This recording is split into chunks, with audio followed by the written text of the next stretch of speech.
rusak karena penyakit autoimun, maka produksi insulin tidak terbentuk. Kalau insulin tidak terbentuk, maka glukosa tidak bisa masuk ke dalam sel untuk dirubah menjadi ATP. Jelas? Sederhana?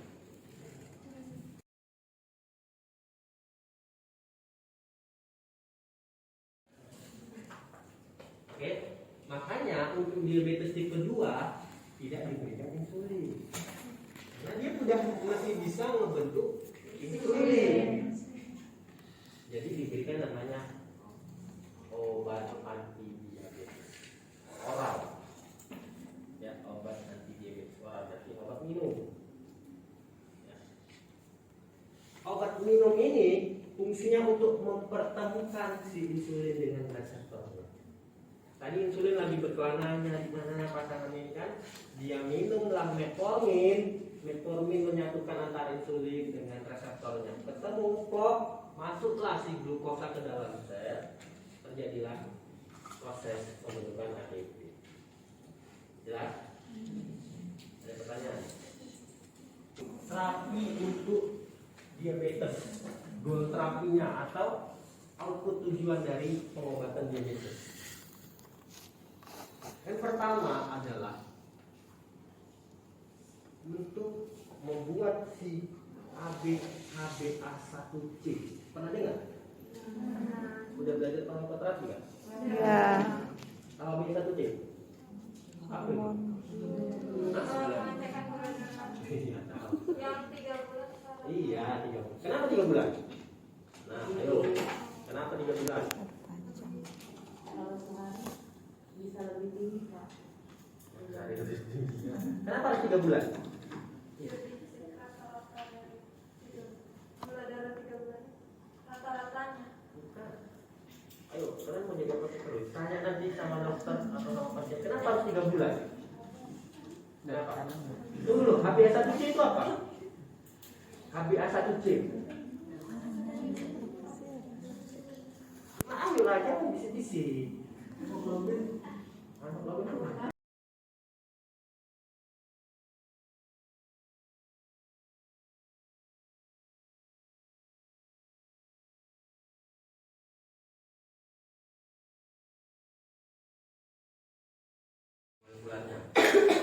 Ada si glukosa, dia mau masuk, ya, dia mau masuk untuk di metabolisme.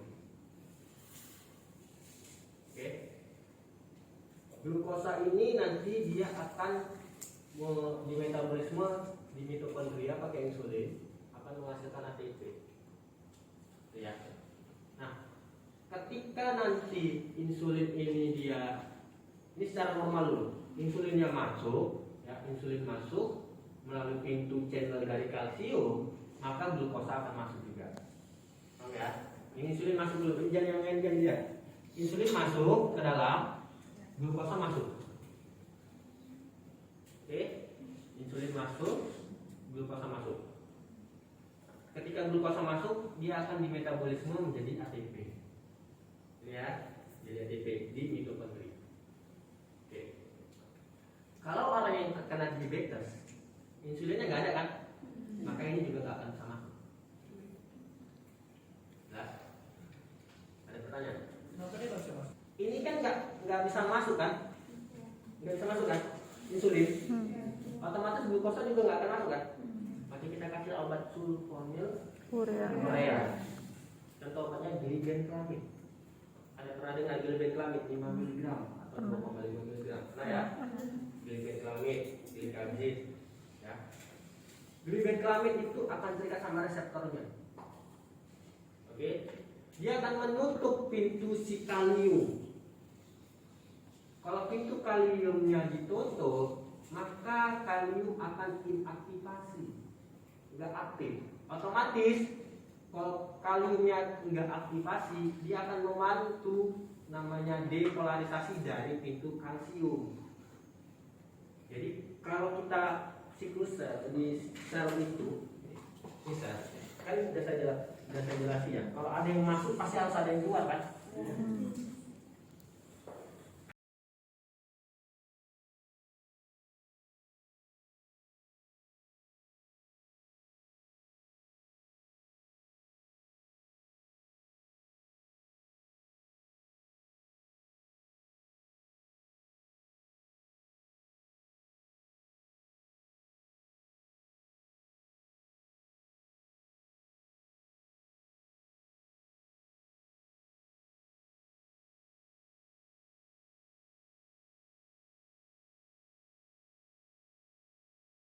Obatnya glibenclamid. Tadi udah saya jelasin ini kan. Iya. Jadi menghambat pintu kalium kan. Iya. Sampai saya jelasin lagi.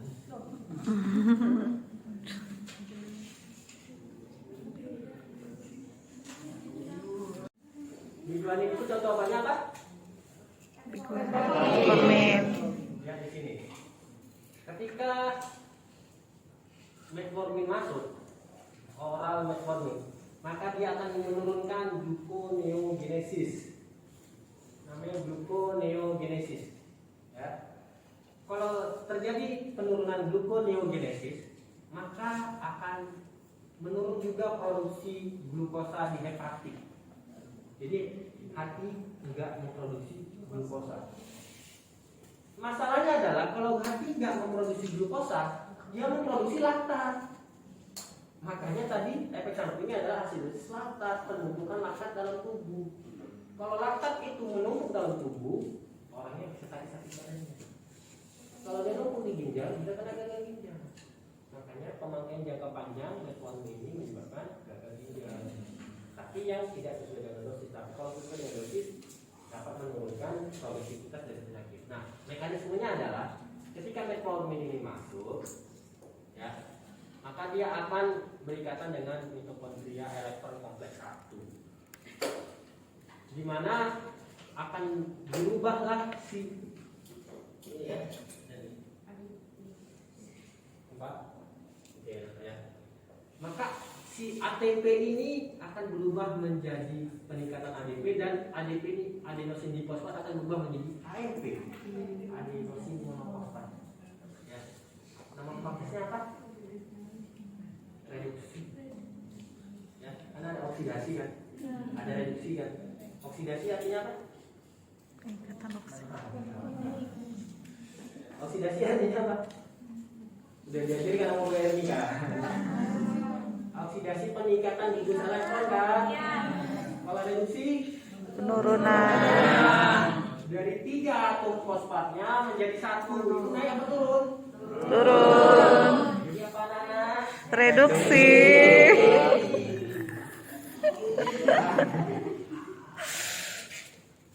Jadi AMP dari ATP menjadi AMP ya, adenosin monofosfat. Nah, nanti adenosin monofosfat ini akan berubah menjadi adenosin monofosfat nase ya. Nah, akan terjadi fosforilasi, kemudian fosforilisasi ini akan menghambat terjadinya gen, ekspresi gen. Protein ini dihambatnya. Kalau proteinnya dihambat, maka proses gluconeogenesis nggak akan terjadi. Kalau proses gluconeogenesis nggak akan terjadi, maka proses pengambilan gula di dalam hati akan menurun. Ya, proses pengambilan gula dalam hati akan menurun, makanya produksi gula dalam hepatit menjadi menurun. Kadar gulanya menjadi turun. Jelas? Jelas?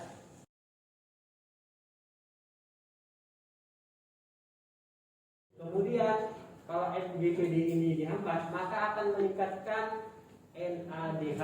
Cari sendiri kepanjangan ini, waktu SMA udah diajarin. NADH plus. Kalau NADH ini distimulasi, disekresi, maka akan terjadi peningkatan LDH yang akan membentuk NAD. Proses ini akan menyebabkan peningkatan laktat.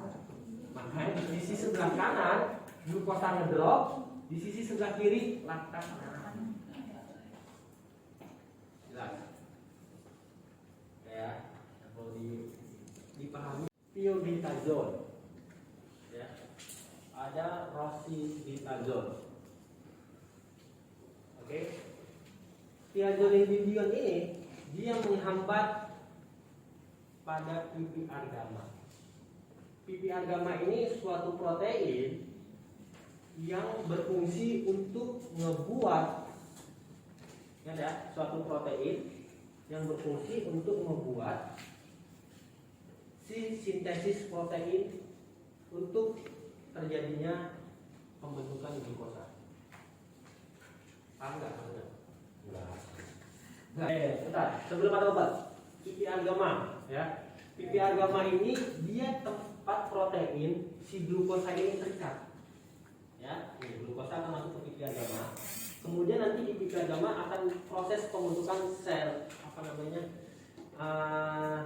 protein baru untuk membuka proses translasi dari metabolisme insulin. Jelas nggak? Gimana lagi cara jelasinnya ya? Kalau mau jalan itu harus ada apa?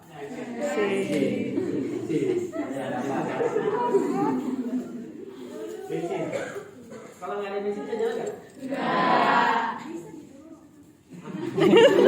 Ini dia sebagai bensin dari si motor ini, ngerti?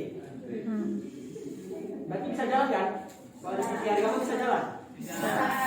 Kalau dia bensinnya ada, motornya jalan, maka kadar gula darah itu akan meningkat. Dia jalan, gitu. Terus glukosanya terbentuk. Ngerti? Ini enggak? Ini analogi sederhana aja. PPR gamma itu anggap bensinnya. Oke? Sel ini motornya. Ngerti? Motor akan jalan kalau ada bensin. Sel ini akan membuat glukosa, melepaskan glukosa banyak kalau ada si PPR gamanya. Jelas? Sekarang pertanyaannya, kalau PPR gamanya kita hambat, glukosa banyak nggak? Enggak. Makanya tiazolin diol itu menghambat si PPR gamma. Paham? Kalau dihambat ya, maka glukosa akan turun. Paham ya? Namanya ada, itu anggap dia tadi bensin kan? Dia ada dalam sel, maka selnya tadi akan resisten terhadap insulin. Resisten itu dia jalan terus. Resisten dia nggak menghiraukan kanan kirinya, jalan terus. Oke? Jadi dia nggak kenal sama insulinnya. Paham ya? Kalau ada PPR gamma kan? Tapi kalau PPR gamanya kita hambat, maka di sel kekurangan bahan bakar. Maka akan dihambatlah, akan berhentilah si sel tadi. Karena nggak ada bahan bakar kan? Karena kita hambat pakai obat. Ketika dia berhenti, nggak jalan, dia kenali si insulinnya pasangannya. Oh ini insulin pasangannya. Terikat dengan insulin, glukosa masuk. Paham? Enggak. Saya bikin lagi ya. Ini harus paham, nggak apa-apa. Pokoknya kalian paham. Oke? Ya, Pak. Di dalamnya ada bahan bakar nama PPR gamma. Nih, lihat. Ini bahan bakar. Iya.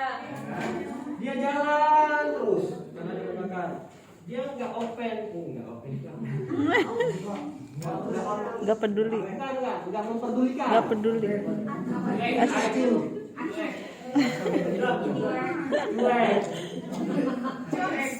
Oke, dia nggak memperdulikan ada insulin di pinggir-pinggir di samping-sampingnya. Dia jalan aja, jalan terus sampai sini jalan. Ini bisa terikat nggak? Makanya kalau insulinnya nggak bisa terikat, glukosa bisa masuk. Terjadi peningkatan kadar glukosa kan? Iya. Kalau kita kasih dia diol, dia menghambat ini. Misalnya jalan nggak? Dia bisa kenalin ini. Ini masuk. Kadar gula darah turun. Paham? Seperti itu adalah. Ini bisa. Contoh obatnya adalah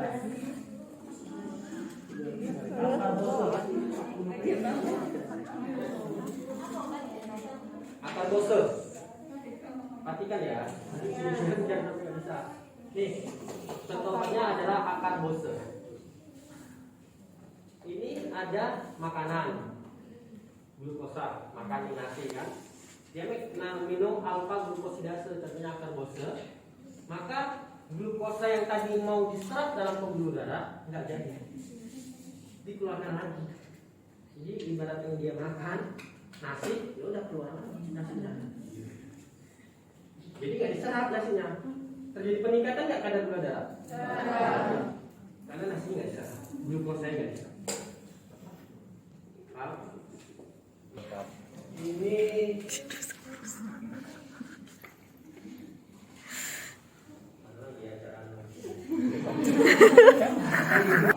satu ya. Ya, golongan di LP1 analog atau di DP4 resisten. Kerjanya, oke, kerjanya itu menghambat sinyal ke otak untuk melepaskan rasa apa? Rasa lapar. Jadi orang nggak makan. Pertama, selama kerja lambung, so gastrik MTI. Jadi lambungnya kerja lama. Jadi rasa kenyangnya tidak bisa. Kemudian rasa laparnya juga diperlama. Oke, yang pertama. Yang kedua, dia akan meningkatkan produksi insulin di sel beta melalui peningkatan kadar GLUT2 di pankreas. Kalau kadar GLUT2-nya meningkat, maka glukosa akan bisa masuk ke dalam sel. Kalau glukosa masuk ke dalam sel, maka akan terbentuklah ATP. Paham? Bingung?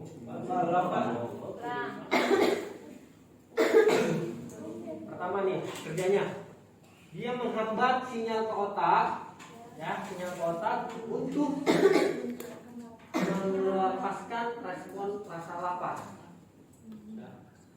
Jangan kalian kira lapar itu dari lambung ya, dari otak.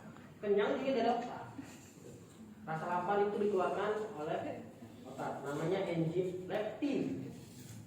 Ya, enzim leptinnya dihambat biar nggak rasa lapar terus. Paham? Satu, menghambat enzim leptin yang ada di otak. Yang kedua, dia memperlama kerja lambung. Dia sudah makan, proses pencernaan di lambung diperlama supaya rasa kenyangnya lama. Oke? Paham ya? Yang ketiga, dia meningkatkan kadar insulin pada sel beta pankreas. Meningkatkan kadar insulin pada beta pankreas. Sehingga kalau insulin meningkat, glukosa akan masuk ke dalam sel, terjadi penurunan kadar glukosa. Jelas? Ada pertanyaan? Diserap di usus kecil, terjadi peningkatan GLP1. Nah, GLP1 ini akan meningkatkan beta pankreas. Kalau beta pankreasnya ditingkatkan, maka jadi peningkatan kadar insulin. Plasma glukosa akan turun. Oke, plasma glukosa akan turun. Nah, di DP4 ini dia kerjanya menghambat si GLP1 ini untuk merubah si glukagon. Jadi dia fokuskan aja ke peningkatan kadar sel beta. Jadi di pankreas itu ada sel beta dan sel alfa. Iya. Yang kita perlukan itu si beta. Beta itu memproduksi insulin, sedangkan alfa dia memproduksi glukagon. Jelas? Oke ya. Di PP4 itu kerjanya fokuskan ke sel beta dan menghambat si sel alfa. Kalau dia fokus ke sel beta, meningkatkan sekresi GLP1 untuk meningkatkan sel beta, maka nanti akan dibentuk insulin. Karena insulin itu diproduksi di sel beta pankreas, sel beta, bukan di sel alfa ya, di sel beta pankreas. Kalau sel beta pankreasnya ditingkatkan, maka insulin juga akan meningkat, produksi plasma glukosa juga akan turun karena insulin. Jelas? Oke.